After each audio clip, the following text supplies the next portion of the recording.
خیلی خوش اومدین به سومین اپیزود از پادکست آدم معمولی ها. به هر کسی میگم که بیا تو پادکست من شرکت بکن و مصاحبه بکنیم و صحبت بکنیم و معاشرت با کیفیت داشته باشیم، میگه مگه من آدم معمولی ام؟ یه آدم غیر معمولی آوردیم تو پادکست آدم معمولی ها. خیلی غیر معمولی، از معمولی یه سری پایین‌تر. یه ذره میشناسمت دیگه، در اون حد معمولی حساب میشه. خب نه معمولی هم نیستم، شاید از معمولی یه سری پایین‌تر. چرا میشه غیر معمولی؟ غیر معمولی، غیر معمولی پایین، غیر معمولی بالا نیست. صحیح. بفهمید. بله. سلام میکنم خدمت دوستان. آراد میرزایی ام. همین. چند سالته؟ ای بابا. از همین اول چند سالته؟ نه قرارمون همین بود. ای بابا. متولد 7 مرداد 65. 65 میشه چند ساله؟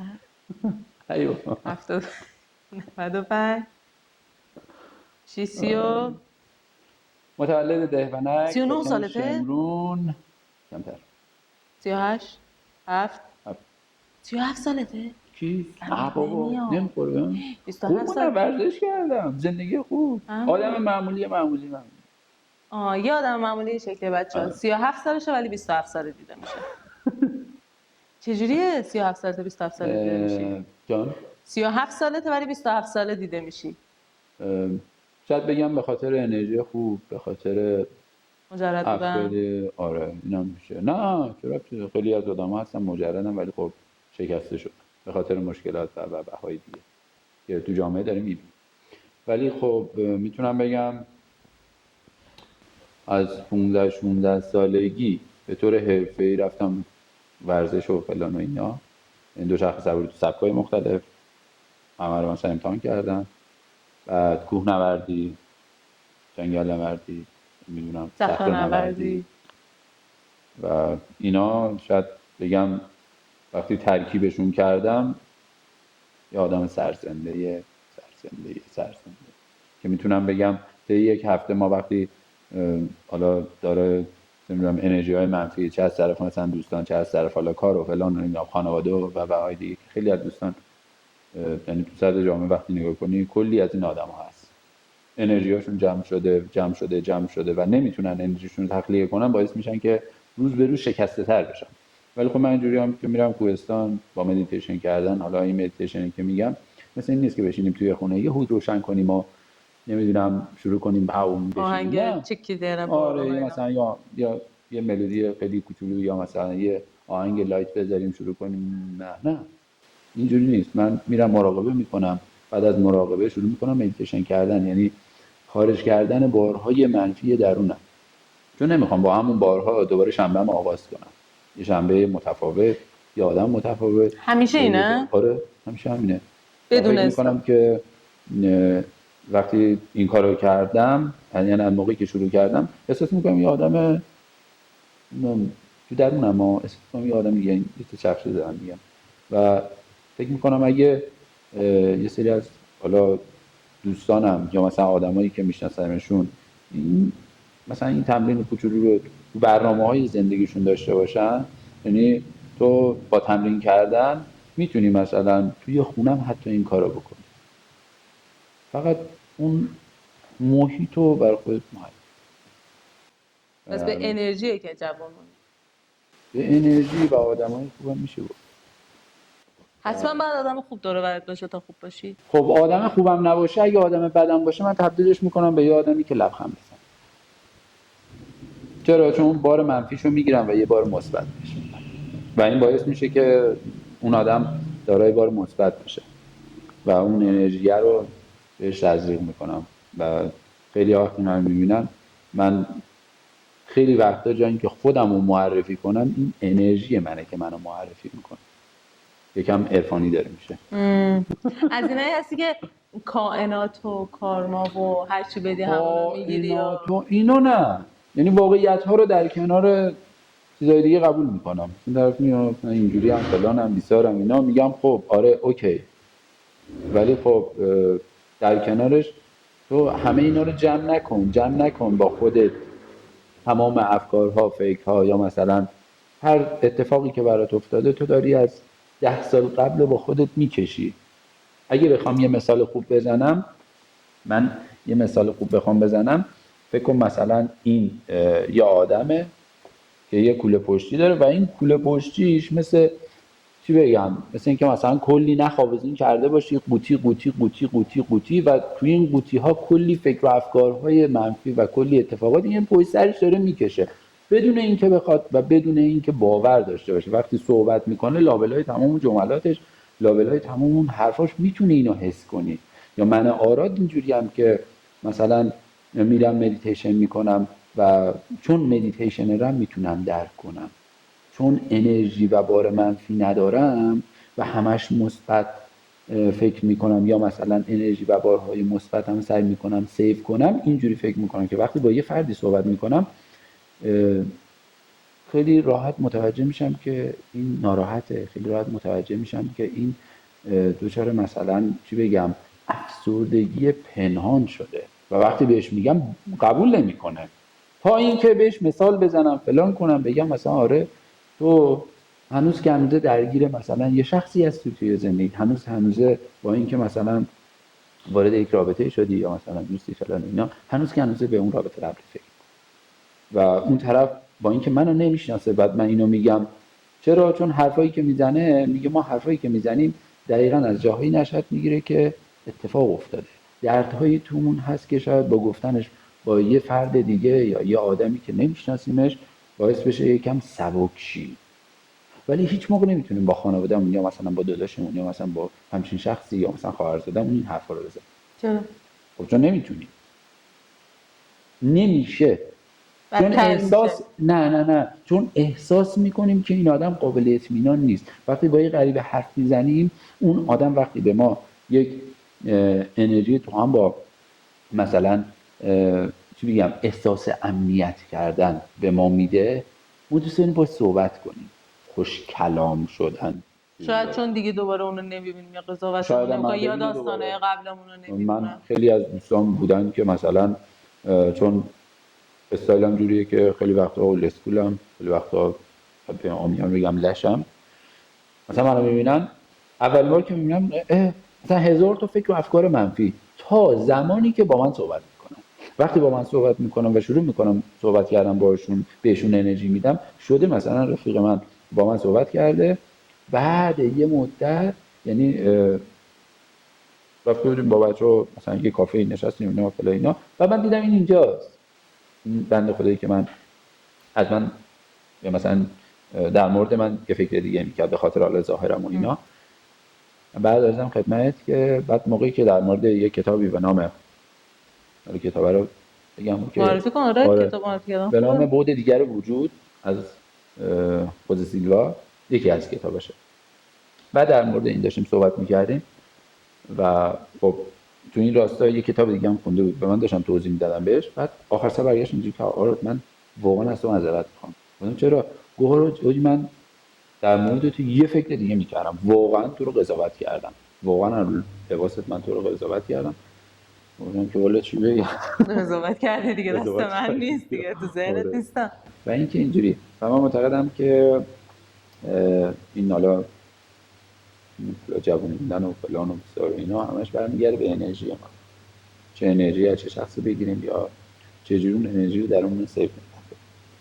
خودت هم اینجوری هستی از روزهای کسی قضاوت کنی؟ نه من اینجوری هم که تا با فردی صحبت نکنم نمیتونم، ولی چون مدیتیشنرم بازم دارم میگم چون مدیتیشنرم، چون انرژی و بار مثبت دارم، میتونم آدم‌هایی که انرژی بار مثبت داشته رو یا دارن رو راحت تشخیص بدم و با آدم‌هایی که میبینم تو دغدغه‌های روزمرهشون و تو افکار پوچ و تو خالیشون غرق شدن، اگه بتونم کمکشون کنم کمک میکنم و اگه نتونم کمک کنم واقعا سمتشون میرم، چون انرژیمو تخلیه میکنم، چون حرف زدن باشون مثل میمونه که تو سبد آب بریزی.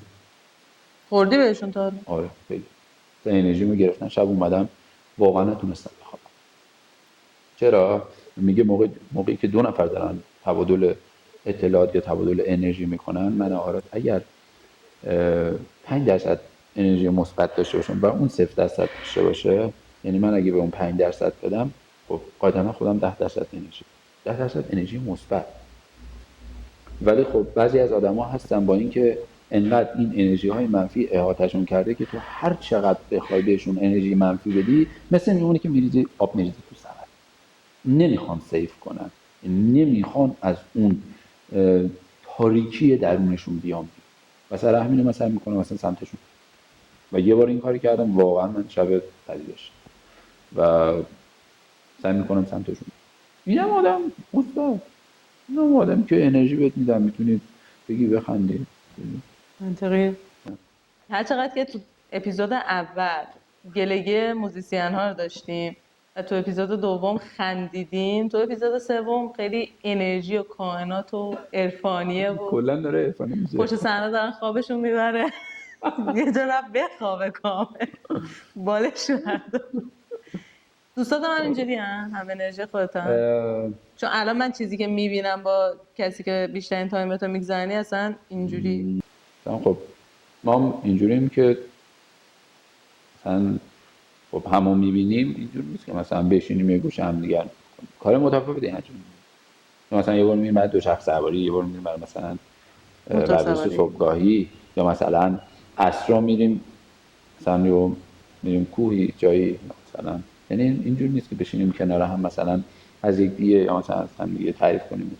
نه، چون کارهای مختلف میکنیم و تو این کارهای مختلف انجام دادن خب انرژیات مختلفه، با آدمای مختلف آشنا میشیم.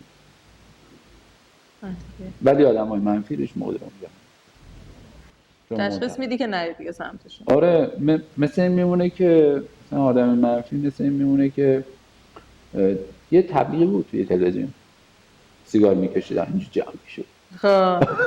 آره. بعد یارو میرفت خیلی کوچر بود تو اداره، بعد یارو میگفت، بعد انرژی برای من اونجوریه، یعنی من حاله ای رو دور آدم میبینی و خب بچه پسر مسیح آوردی. آره. و اینجوریه که خیلی راحت میشه تشخیص داد. یعنی این مدیتیشنری من راحت بهتون میگم 7-8 سال مدیتیشنرم الکی به دست نیومده، با کلی تمرین و کلی مراقبه و فلان و بیساری.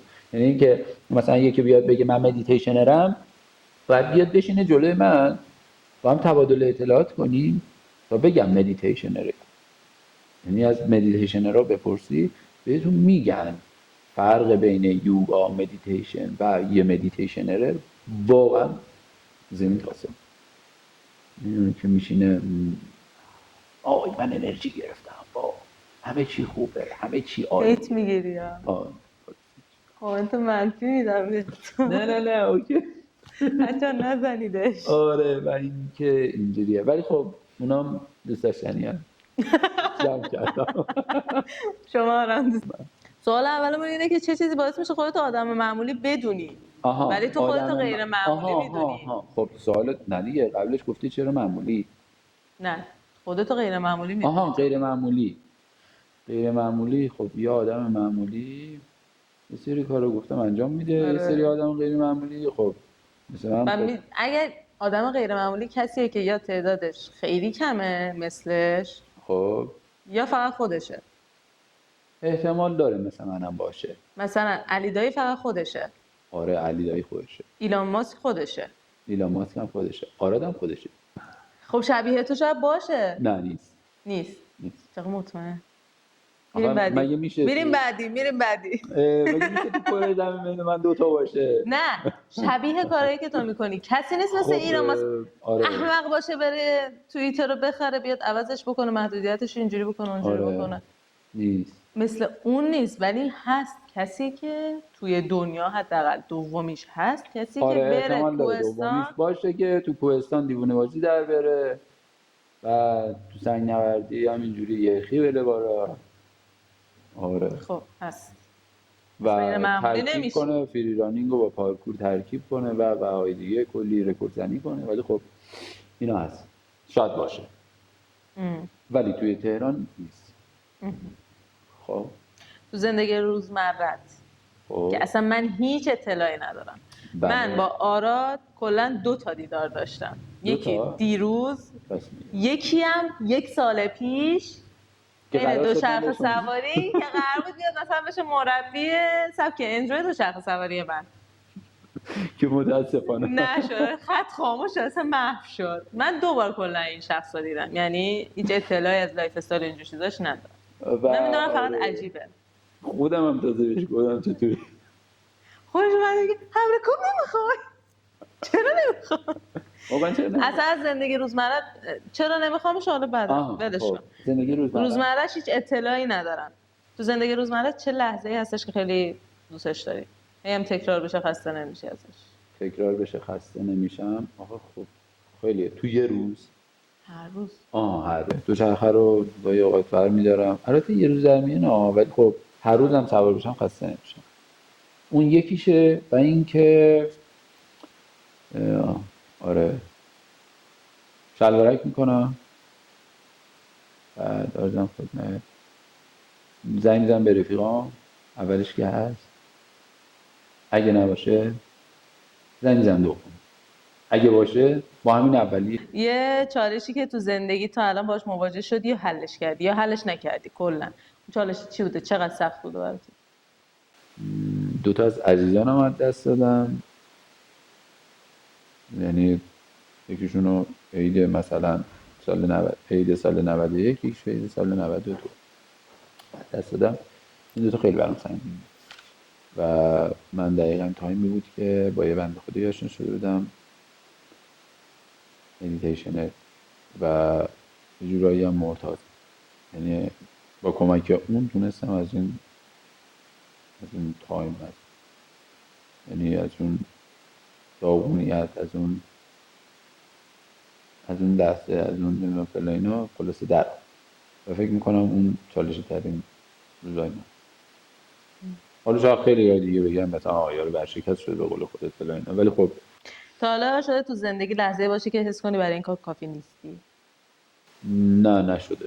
چون سر هر کاری رفتم، هر کاری رو استارت زدم، خیلی قوی انجامش دادم. روی سمجی؟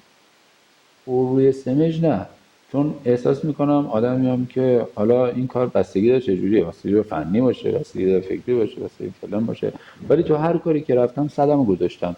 اگه دیدم نمیشه 101 گذاشتم که بشه. اینایی که کاری نشد نداره. فقط فرمولش فرق میکنه تو زندگی من. البته تو زندگی همه اینجوریه. یه کاری نشد، شاید من اون راه دارم اشتباه میرم، برمیگردم از دور یه نگاش میکنم قشنگ، بعد مثلا میبینم مثل بنایی میمونه که ببخشید پدر بزرگ یه حرف قشنگ میگه اگه بنا میگرفتی بنا سیگاری بگیر. چرا؟ میاد تو یه سیگار روشن آفرین. میکنه، نگاه وقتی میکنه یه ببینه دیواری رو چیکار کنه. میکشه بعد بیاد یه سیگار بکشه ببینه درست چیده. نه مثال بودا. بله. ولی در صورت من اینجوری هم که یه کاری انجام میدم، میبینم اگه نشد برمیگردم نگاه میکنم نه کجای کارم اشکال داره، کجای فرمول من اشتباه کردم و اونو گردن میگیرم و شده وای نیستم اونو درست میکنم. یعنی تو زندگی بعضی موقع تایمی بود که من مربی نداشتم از دوچرخه سواری. این که گفتم اول گفتم تو سبکای مختلف دوچرخه سواری میکنم. من اندرو سوار میشم، دانهیل سوار میشم، تریال سوار میشم، کراس کانتری سوار میشم، دیرجام سوار میشم، ولی کورسی نمیتونم سوار شم چون اصلا تمرین نکردم، رشته جداگونه است. ولی این چند تا سبک رو به طور حرفه‌ای سوار میشم. ولی خب اینجوری. چه لحظه‌ای تو زندگیت هست که فکر میکنی زندگی تو متفاوته؟ موقعی که میرم کوهستان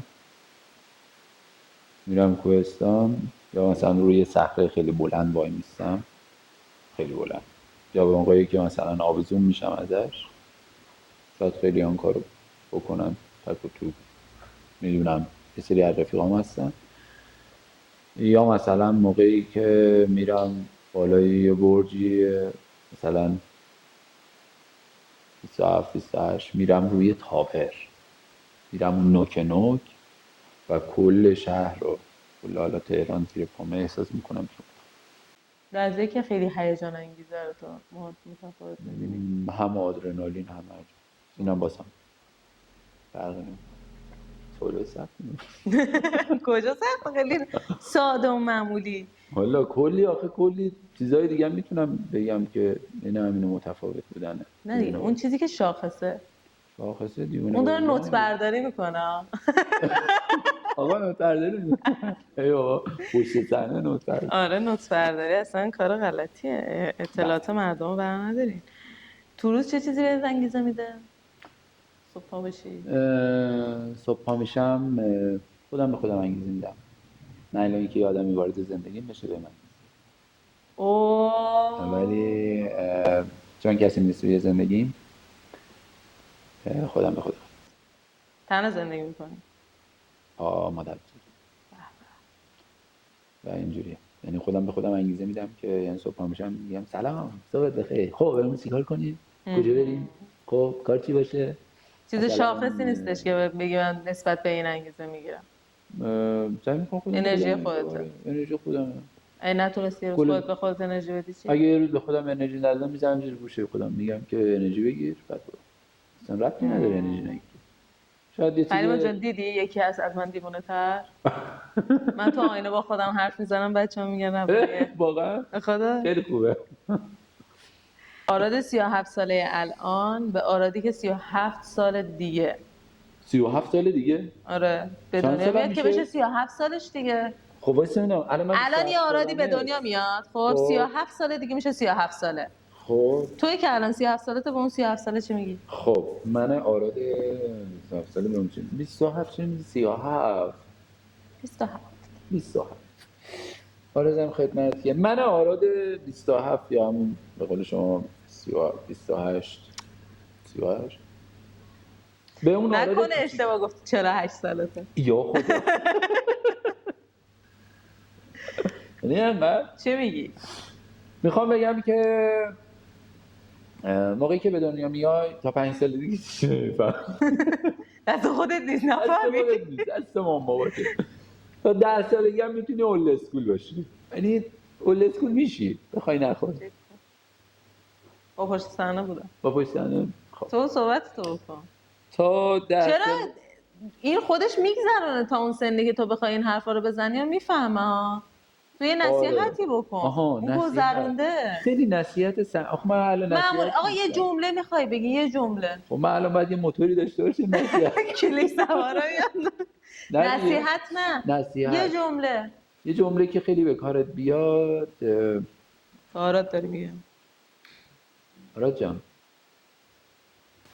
هر کاری رو که میخوای استارت بزنی، یعنی هر کاری ها فرق نمیکنه، چه شغل آینده، چه ازدواج کردن و چه انتخاب دوست، چه انتخاب رفیق،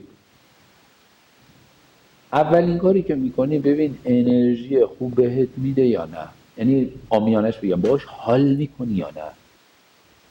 اومدیم و ضرر داشت ولی حال میکرد. بستگی داره. چی کار باید بکنه؟ رفیق اگه رفیق باشه که ضرر برسونه دوباره درست میشه. رفیق تو حتی اگه ضررم زد نباید عوض کنی، باید تعمیرش کنی. رفیق تعویضی نداره، تعمیری داره، باید تعمیرش کنی. سر تا پریکلاژه؟ آره. و اینکه البته خودم هم تعمیر کردم خودم هم. و اینکه آره جان همین به ندای قلبت گوش بده، به ندای درونت گوش بده، ببین درونت به چی میگه، ببین ندای قلبت چی میگه. هیچ موقع احساسی تصمیم نگیر، منطقی تصمیم بگیر. چجوری به ندای درونش گوش بده ولی احساسی تصمیم نگیره منطقی تصمیم بگیره؟ همینه دیگه. میگه وقتی شما قضیه عاشق بودن و دوست داشتن، میگه تو یه وسیله وقتی دوست داری فقط دوستش داری، احتمال داره اونو بچینی و فقط دوستش داری، ولی وقتی عاشق یه چیزی باشی سعی میکنی ازش نگهداری کنی، حفظش کنی به هر طریق. همینه که من میگم گاهی اوقات عاشق ثانیه‌های زندگی من، چون سعی میکنم حفظشون کنم. عاشق لحظه‌هایی هم که بالای یه صخره بلند میستم و نسیم میخورم. عاشق انسان، عاشق آدمایی هم که بهم انرژی میدن، سعی میکنم سیوشون کنم به هر طریقی. شاید یه روز اشتباه کنه، این اشتباهشو اینجوری نیست که مثلا خب اشتباه کردی تمام، سعی میکنم بهش بگم این همون تعمیر کردن. آره. و توی زندگیت همیشه امیدوارم که رودخانه لبخند جاری بشه. با آرادی. آره دیگه. آها. با آراد. بگم رسیدیم به آخرش داره خدافظی میکنه. نه با آراد خدافظی کردم. بله. آراد برو پای سر آراد جان زندگی. برو.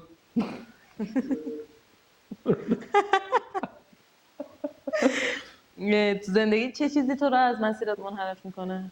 به جز ترمز بریدن که باید چرخ و پشتش رو تکون بدی. دوچرخه که اول ترمز نداره اصلا. خب چه چیزی منحرف میکنه از آره. زندگی؟ از مسیرت. از مسیر هر مسیری. هر مسیری. یه کاری رو داری شروع میکنی چه اتفاقی میفته که آدم تو تو اون مخی.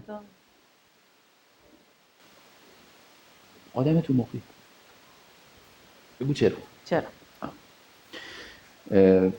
دیدی یه سری آدما میاد همین که وارد میشن باشون حال نمی‌کنی؟ اون یه سری آدما تو کارت اگه وارد شدن باشون حال نکردی همون جلوی در بگو برگرد. من با حال نمی‌کنم. و چیزی نشده توی زندگی که منو از مسیرم منصرف تا به حال نبود. نه منصرف نشی یا منحرف بشی آقا. منحرف بشی ول کنی دیگه اصلا بپیچی یه جای دیگه. آقا داری میری دوچرخه سواری بپیچی بری اصلا منحرف بشی بری موتور سواری اینا. آها. چی باعث میشه که این اتفاق بیفته؟ که به اون مقصدی که اول گذاشتی برای خودت نرسی. تا به حال که نشده. چرا یه بار چرا شده.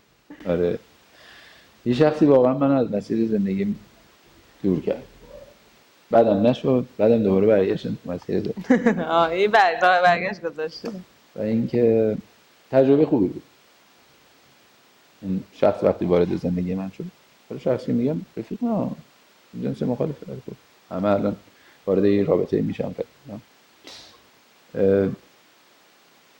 از مسیر زندگیم منو دور کرد.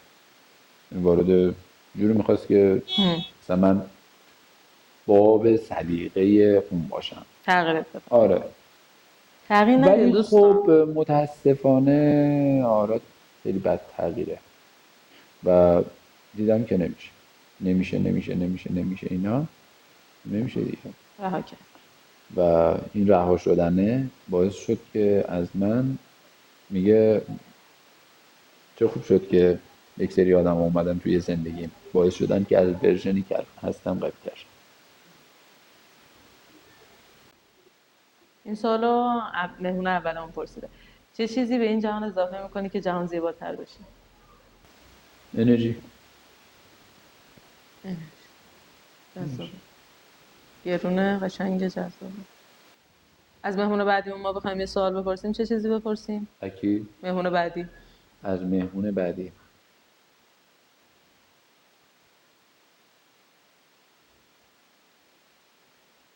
چقدر جواب دادن براش راحت تر از اینه که بخواد سوال بپرسه.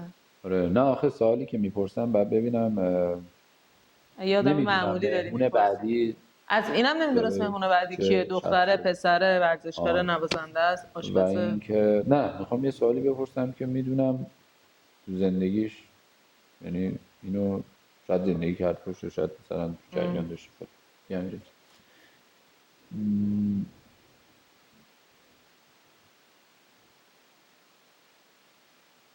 اینجا الان پیج باب اسفنجی رو میذارن که 10 سال بعد سوال چیزی ندارم. عاشق شدی؟ مدیری میشی چرا؟ مدیری شدم. عاشق شدی و این حالا عاشق شدنه چقدر زندگی تو محیط زندگی تو در بر اضافه در نمیشه کرد؟ آره دیگه خواهی کل زندگی یارو بریزی رو دایره. با آراد میشد خیلی خیلی طولانی صحبت کرد. خیلی هم طولانی. آره خیلی طولانی. سر مباحث مهم.